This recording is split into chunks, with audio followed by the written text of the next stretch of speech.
Welcome to Reformed Thinking. I'm so glad you could join us today for this deep dive. Yeah, thanks for tuning in. It's great to be here. So if you're listening to this and you read the word, joy or rejoice, in an ancient text, you probably picture this really serene, kind of quiet smile. Right, yeah. Like a warm internal glow of happiness, just sitting quietly in a pew or something. Exactly. But when we actually dig into our sources today and we're looking at linguistic dictionaries, some specialized commentaries, the theological dictionary of the Old Testament, we find out that the original ancient Hebrew word, most often translated as rejoice, didn't mean that at all. No, it really didn't. It's actually kind of shocking. It is. Because it actually meant spinning violently in circles, shrieking at the top of your lungs, and in some contexts, literally physically trembling in sheer terror. Yeah, which is just a wild shift from how we think about it. It's massive. So our mission for today's deep dive is to unpack this single, utterly fascinating ancient Hebrew word that's just scattered everywhere in the sources. The word is gil, pronounced kind of like wheel, but with a hard G. Gil, right. And I'll just say right up front to you listening, if you've ever felt an emotion that was so big you literally couldn't stand still, you actually already understand this word way better than you think. Well, I mean, it fundamentally challenges our modern Western assumption that emotion is this private internal state. Right, like something that just happens in your brain. Exactly. Yeah. The lexicographers who map out these ancient languages, they show us that for the ancient Near Eastern mind, an emotion like joy was totally inseparable from an uncontrollable physical reality. I mean, if you weren't moving, you weren't actually experiencing the word gil. Okay, let's unpack this because that completely changes the landscape of these texts. We have to start right at the etymological root of this word. Yeah, the literal anatomy of the emotion. Right, because before we can even touch on the rich theological implications or the really massive controversies around how this word got used later on, we need to know where the linguists are even getting this idea of, violent spinning. So they arrive at this by looking at comparative linguistics, right? Yeah. Specifically through related Semitic languages. Because ancient Hebrews is kind of a closed system, right? Like Yeah, it was a that's- limited number of texts. Right, exactly. We only have what we have in the historical texts. So scholars have to look to Arabic cognates to map out the physical actions associated with a root. And our sources point us to a primary Arabic cognate for jil, which is the word jāla. Jāla. Oh. And jāla fundamentally means to go round or about, to revolve, or to basically wander about under the influence of intense excitement to the point of levity. To the point of levity. So the root action is quite literally a physical revolution, like an inability to maintain stasis. Yes, your internal excitement essentially demands a kinetic escape. It makes me think of like a little kid who just found out they're going to Disneyland. Oh, that's a perfect example. Right, because they don't just stand there and smile. They physically vibrate, and then they start literally spinning in circles in the kitchen. Exactly, yeah. So is this just a word for, like, happy dancing? Is it just excitement? What's fascinating here is that we have to remember the ancient Hebrews didn't possess that Cartesian mind-body dualism that we just completely take for granted today. The idea that we're just a brain driving a meat suit. Right, right. We separate our mental state from our physical state. But ancient anthropology was entirely holistic. You didn't have a body, you were a body. Oh, wow. That's a huge distinction. It is. So an emotion wasn't this ghostly mental state hovering in your prefrontal cortex. It was a physical frequency. The joy is the spinning. But wait, if the primary root is just about spinning and excitement, how do the sources account for the darker stuff? Ah, right. Because if you look at the lexicons, right alongside this concept of ecstatic levity, they introduce this totally bizarre contradiction. There's another Arabic cognate listed in the etymology for gil, and that's wahila. Yes, wahila. And this is where the linguistic mapping gets incredibly sophisticated. Okay, lay it on us. Well, while jāla gives us the spinning of excitement, wahila translates to trembling in fear.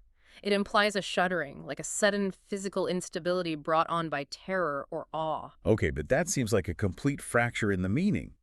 How can the exact same root concept hold both ecstatic joy and cringing terror? It seems that way to us, yeah. Because, I mean, if I look at an English translation and it says rejoice, I'm definitely not picturing trembling in fear.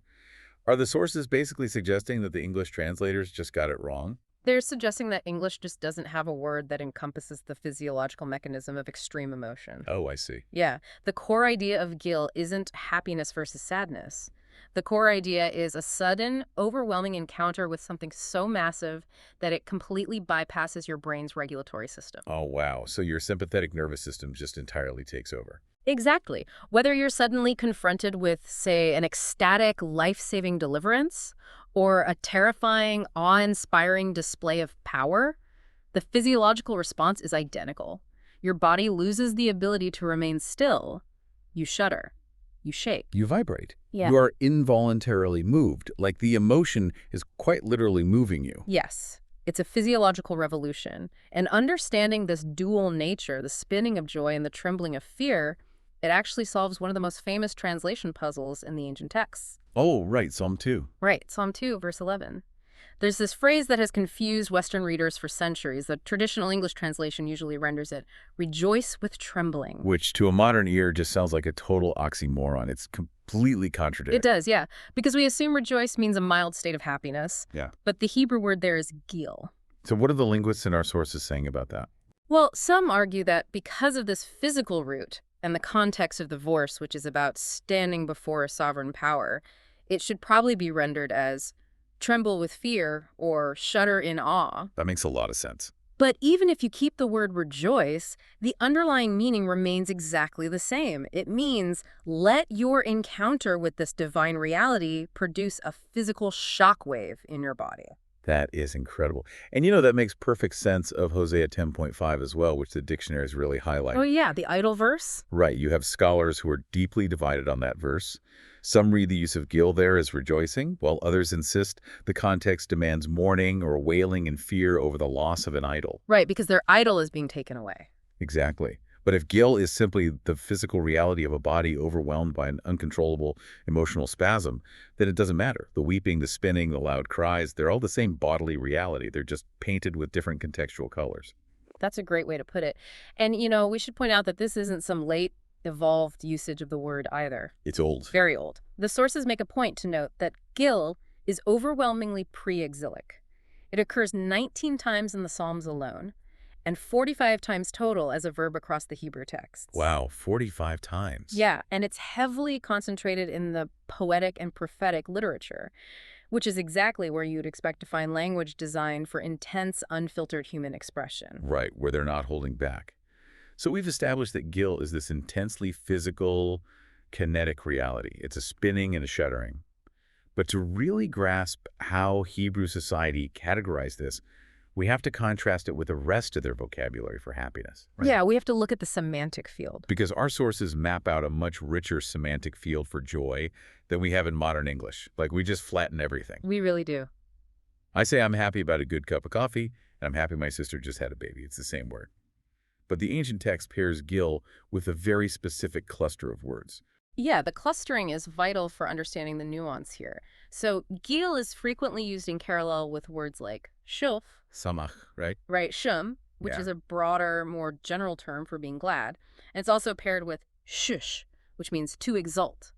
But perhaps the most revealing is its frequent pairing with the word ruah. And ruah has serious military connotations, doesn't it? It absolutely does. Ruah literally means to cry out, to raise a massive shout. It's often used like a battle cry or a public alarm. So it's loud. Oh, it is an ear-splitting communal noise. See, if gil is paired with battle cries, that completely shatters the idea of a quiet, private devotion. You can't do gil quietly in a library. No, you definitely would get kicked out of the library. So the source materials are really emphasizing that in ancient Hebrew thought, joy of this magnitude is fundamentally a congregational act. It demands an audience. Yes, joy is made manifest. But let's press into the sociology of that for a second. Why couldn't an ancient person simply experience gil alone in their tent? Like, why the absolute necessity of the public spectacle? It all comes back to the ancient Near Eastern understanding of community and shared reality. For them, an event wasn't fully realized until it resonated through the community. Resonated. Like acoustics. Yeah, think about the concept of physical resonance. If you take two tuning forks that are calibrated to the exact same frequency and you strike one of them, the other one will spontaneously begin to vibrate violently. Even if you never actually touch the second one. Exactly. The sound waves physically move the second object. That is a phenomenal way to picture it. So the community essentially operates like a giant set of tuning forks. Precisely. When a Hebrew experienced a deliverance or some massive blessing, their physical gil, their spinning, their shouting of ruah, that was the striking of the tuning fork, Wow. it sent this socio-theological shockwave right through the camp. And the rest of the community, because they were bound together by covenant and shared reality, they would naturally begin to vibrate at that same frequency. They would literally catch the gill. Right. To try and contain that in your tent would be like trying to silence a tuning fork with your hand. It just goes against the very physics of their emotional world. You are participating in a shared explosive reality. Mm. And the sources provide a list of subjects who participate in this joy, which is where this concept of resonance really gets pushed to its absolute limits. It really does. Because the cast of characters doing all this spinning and shouting in the texts is shockingly diverse. Like, it's not just the people you'd expect. No, it spans the entire spectrum of existence. On the human level, sure, you have individuals like the psalmist expressing it. You have the entire nation of Israel corporately experiencing it. Isaiah 29 specifically highlights the poor and the righteous finding fresh gale. But the sources are crystal clear that this isn't just some moral capacity reserved for the good guys. It's an ontological one. Enemies experience it too. Yes. Habakkuk 1.15 is a really chilling example of this. What happens there? The prophet describes the ruthless Chaldeans, the Babylonians, rejoicing as they take captives. They're basically catching people in their nets, and their response to this violence is gil. That's horrifying. It is. They are physically exulting, doing this violent, spinning celebration over their brutal conquest. And Hosea 10 mentions idol priests participating in it while serving false gods. So the physiological capacity for this overwhelming resonance is just a universal human trait. It's entirely separate from righteous behavior. Exactly. It's how humans are wired. Okay, but if we follow this idea of resonance, the tuning forks vibrating, what do we do with the inanimate objects? The nature verses. Right, because the sources point out that nature itself is commanded to do this. Isaiah 39 commands the literal earth to gill. Isaiah 35 says the dry steppe in the desert will rejoice. Psalm 65 talks about the hills shouting for joy. I mean, is this just flowery, poetic personification, or is there a deeper cosmological claim being made here by these authors? Oh, it's a profoundly cosmological claim. In the ancient Hebrew worldview, creation is not just this static backdrop where human history plays out. Like a stage. Right, it's not a dead stage. It is a deeply reactive entity.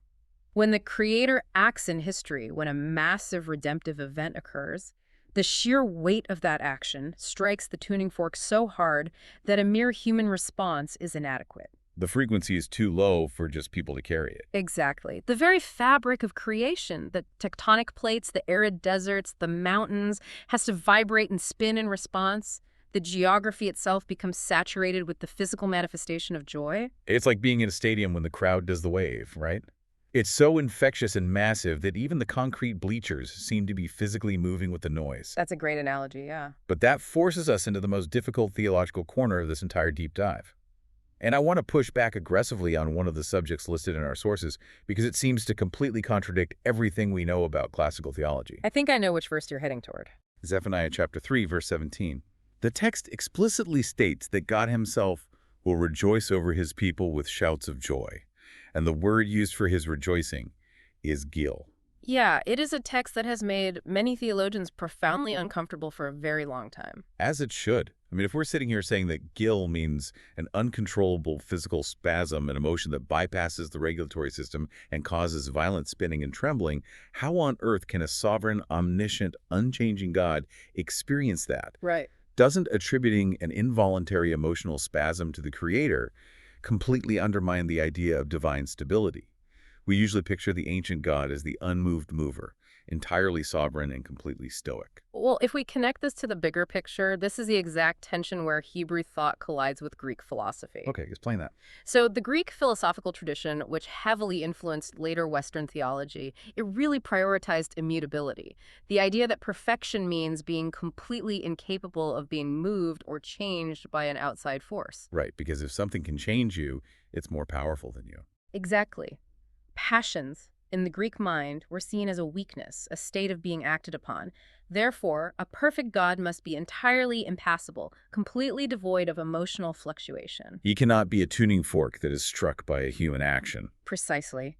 But the Hebrew texts, while absolutely affirming God's sovereignty and his unchangeable nature, They refuse to present him as this sterile, distant clockmaker. The God of the Hebrew Scriptures is intensely personal. He's deeply relational and capable of profound affections. So how do they reconcile that with the word gil? When Zephaniah uses the word Gil to describe God's reaction to his redeemed people, it is a staggering anthropomorphism. It's a way of using human physical reality to describe a deeply divine truth. So the text is saying that God's love isn't just some clinical legal ledger being balanced in heaven. Far from it. It means that God's delight in his covenant people is dynamic and expressive. It is not a violation of his sovereignty. It is the ultimate expression of it. He chooses to be deeply moved by his people. He chooses it. That's the key. Yes. The sovereign Lord is described as breaking into a visible, audible expression of joy. And logically, if the Creator himself originates this dynamic, expressive joy, then of course it broadens out. Right. His Gil strikes the tuning fork of the cosmos, which then resonates into the mountains, the deserts, and the human community. The Creator spins, so the creation spins with him. That is just breathtaking. It reframes the entire concept of the universe's emotional center. It really does. So we've seen who is doing the rejoicing, and we've analyzed how this full-body resonant communal vibration. But let's look at the what. What actually triggers a Gil response in the daily life of an ancient person? Yeah, what's causing all this spinning? Right, because our sources divide the usage of this word into two distinct categories, secular and cultic. Which is a helpful division for our modern minds to categorize the texts, though as we'll see, the ancients didn't quite view it that way. But strictly speaking, the secular or profane usage refers to the intensely visceral human experiences of earthly life. So what makes an ancient person spin around in joy on a random Tuesday? Survival, mostly, and continuity. The sources list weddings, for example, as seen in Psalm 45. Which makes sense. Right, because the continuation of the family line in the ancient world was a matter of sheer existential joy. They also list the joy of soldiers dividing up the plunder after a victorious battle, like in Isaiah 9. Which, if you think about it in an ancient context, isn't just about getting rich. If your army wins, it means your city wasn't burned to the ground, your family wasn't enslaved, and you personally survives the blade. Exactly. The adrenaline of that kind of survival demands a physical outlet. You're going to shake. It's the ultimate release of mortal tension. The sources also highlight the agricultural joy of the harvest. Oh man, the harvest. We really cannot underestimate the terror of the agricultural cycle in the ancient Near East. No. A bad harvest didn't just mean a tight budget, it meant starvation. So when the crops were successfully brought in, the relief manifested as Gil. It's life or death. Are there any other secular triggers? Yeah, there's the sheer gloating joy over an enemy's downfall. And on a much more intimate level, Proverbs 23 describes a father experiencing Gil over having a wise, righteous son. So those are the horizontal experiences, the everyday stuff of human interaction, farming, and survival. And then on the other side, the sources list the cultic or religious uses of Gil. Yes, and the vast majority of the biblical passages actually fall here. This is the joyous reaction to God's saving or liberating acts. Like the big redemptive moments. Exactly. When Yahweh delivers an individual from a terminal illness or an enemy, or when he acts in the history of the nation like the Exodus, for instance, the mandated response is Gil, it's also the appropriate reaction to contemplating God's creative power. But here is where the sources force us to totally collapse those two categories. Because there is a really specific note in the Theological Dictionary of the Old Testament regarding the prophet Joel. Yes, Joel 2. Right. Joel chapter 2, verse 23 commands the people to rejoice and be glad in the Lord. Now, that is clearly a cultic religious command. But the context, the actual trigger for this theological joy is that God has given them the autumn rains. It's a perfect synthesis of the two spheres. Right. The source material argues that this text provides clear evidence of a phase where the profane event and the holy event were entirely undifferentiated. The joy for the rain is simultaneously, without any cognitive friction at all, joy for Yahweh. They are one and the same. So if the ancient mindset viewed a physical blessing like rain as a direct trigger to spin in worship of God, it really challenges how we view our own lives today. Oh, absolutely. Think about it to the listener. When you finally get a clean bill of health after a terrifying medical diagnosis, or when you close on a house after years of struggling, is that a secular joy or a sacred joy? The ancient Hebrew would look at that question with complete confusion. The dichotomy just doesn't exist for them.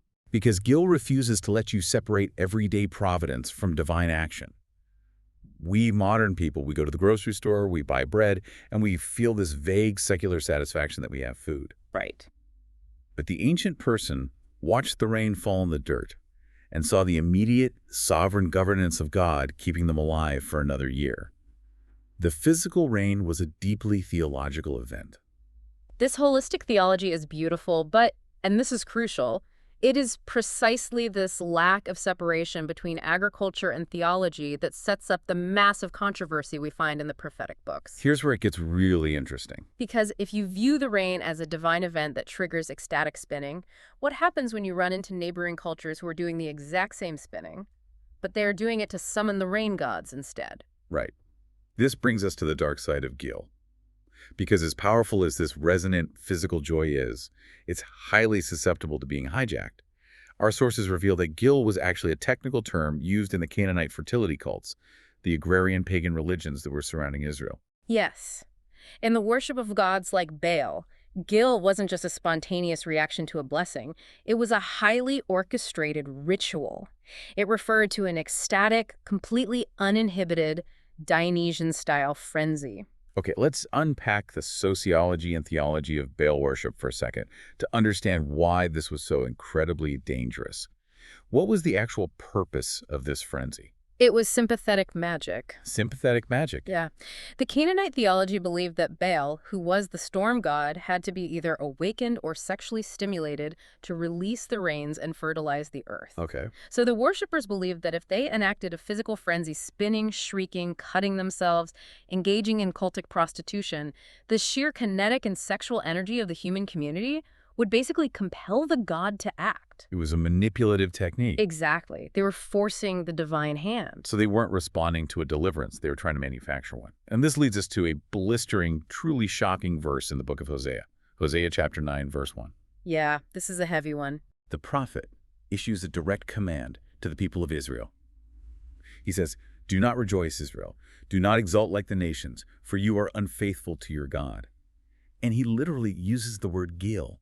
He is commanding them to stop spinning, to stop the physical jubilation.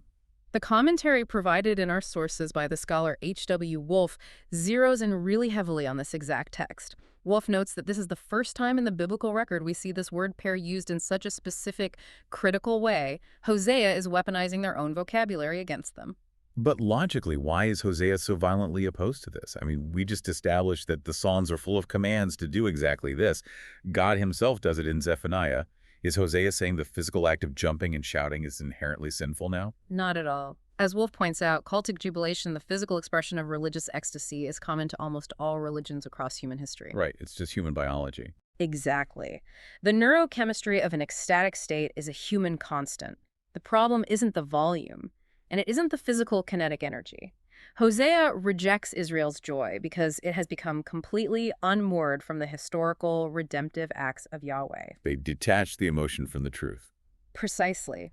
They were syncretizing. They adopted the rituals of the Canaanite fertility cults because they were anxious about their crops.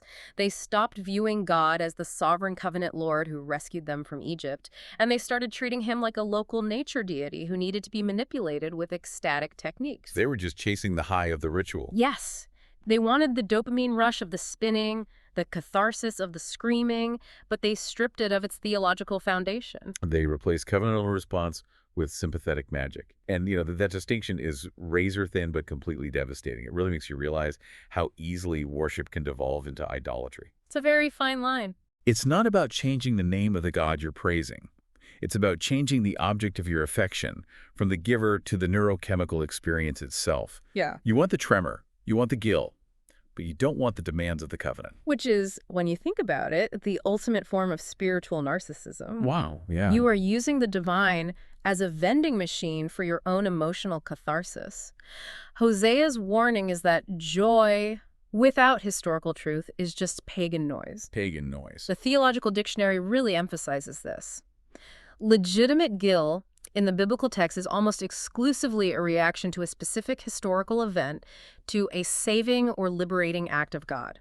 True joy is a byproduct of seeing what God has done. Right. When you try to manufacture it on the front end as a technique, it turns into paganism. It protects the integrity of the emotion. Mm-hmm. You cannot fake guilt. You can't whip it up by spinning faster or, playing the music louder. If it isn't grounded in the objective reality of a historical deliverance, it's just a hollow spasm. This is such a rigorous, demanding view of what it means to be joyful.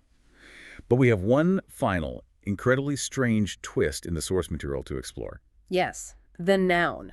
We spent this entire time talking about gil as a verb, spinning, trembling, shouting. But linguistically, there is a noun form of this word, and it appears in a context that seems utterly disconnected from everything we've just discussed. The noun form is where the physical reality of the word shifts into a really profound philosophical concept. Right, so our sources direct us to Daniel chapter 1, verse 10, and in this text, the noun form of gil isn't translated as joy or spinning or trembling.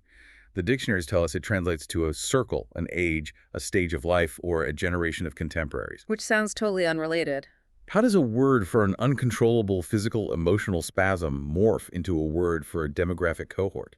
To understand the semantic shift, we have to go all the way back to the Arabic cognate jāla that we discussed at the very beginning of the deep dive. The spinning one. Right. The fundamental physical reality of the word is a revolution, a circle, going round and round. The ancient Near Eastern mind took that physical action of a body spinning in space, and they conceptually linked it to their understanding of time. Because they didn't view time the way we do, right? As a straight, sterile line moving infinitely forward. Exactly.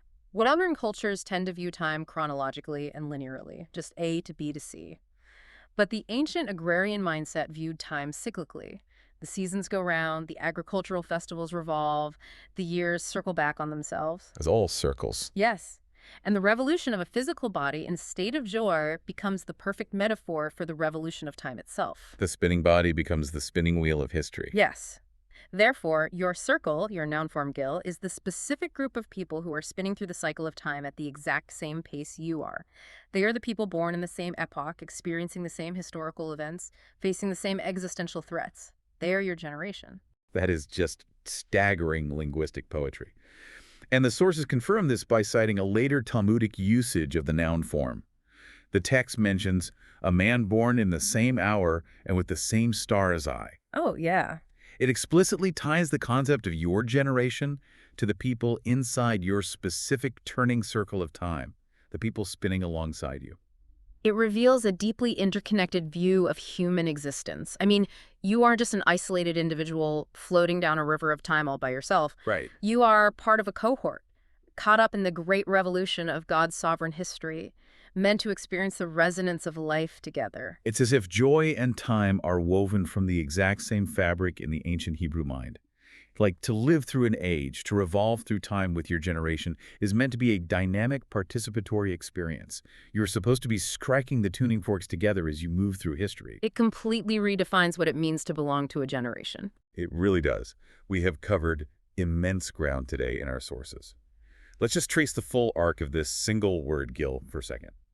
We started at the etymological root, a physical spin, an involuntary shuddering under the weight of an emotion that bypasses the brain and just completely takes over the sympathetic nervous system. Right, and then we saw how that physical tremor was inherently public, operating like acoustic resonance to trigger a congregational shout of joy that was so massive, the text literally described the mountains and deserts vibrating in response. We explored the theological tension of God himself experiencing this dynamic, expressive delight. We watched the collapse of the secular and the sacred, realizing that ancient people viewed the rain falling on the dirt as a direct trigger for theological praise. And we faced the prophetic warning of Hosea, who showed us how easily this powerful kinetic energy could be hijacked by idolatry when we divorce the emotional experience from the historical redemptive acts of God. Finally, we watched the physical act of spinning transform into the philosophical concept of a generation moving together through the cyclical wheel of time. It is a multidimensional, exhaustively deep word. But if gil means moving together with your generation through a circle of time, sharing this resonant physical explosion of joy, it forces me to look at our modern world and ask a very uncomfortable question. What's that?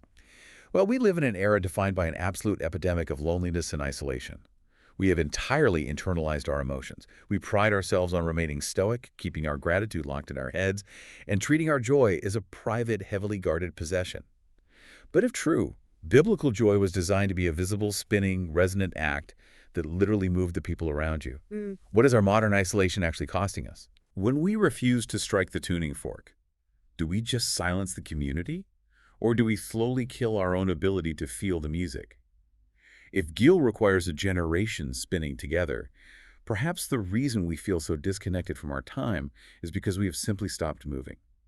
So as you listening to this walk through your week, and you encounter the sovereign providence of God, whether it's in a solved problem, a good meal, or a moment of grace, ask yourself, are you letting the frequency of that grace move you, or are you just standing perfectly still in a silent room? It's a question that demands more than just a thought. It demands a kinetic response. It really does. Thank you for joining us on this deep dive. It has been an absolute privilege unpacking these texts with you. Keep thinking deeply, keep looking closer at the words you think you know, and maybe let yourself spin a little bit this week. We'll talk to you next time.